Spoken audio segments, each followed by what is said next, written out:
Beginilah suasana kebakaran yang terjadi di Kelurahan Malalayang 1, Lingkungan 7, Kota Manado, yang sempat membuat gempar warga, di mana api membakar habis rumah semi permanen tersebut.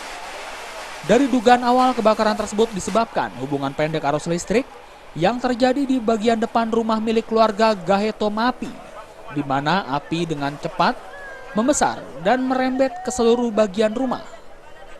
1 jam kemudian api baru bisa dipadamkan oleh 6 unit mobil pemadam kebakaran.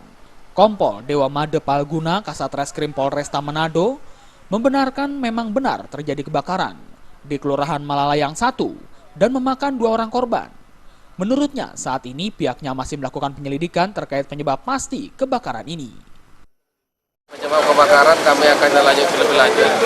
Memang mengingat di malam hari kami sudah mulai selain, sementara nanti kami amankan dulu untuk mendetail lebih teliti. Besok kami lakukan oleh TKP lanjutan.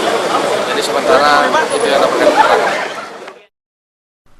Dalam kebakaran ini, sang pemilik rumah Dion Karepu, 30 tahun, dan Jonathan Gaheto, 7 tahun, yang merupakan ibu dan anak tewas terpanggang di dekat kamar mandi bagian belakang. Diduga kedua korban mencoba menyelamatkan diri dengan menuju kamar mandi.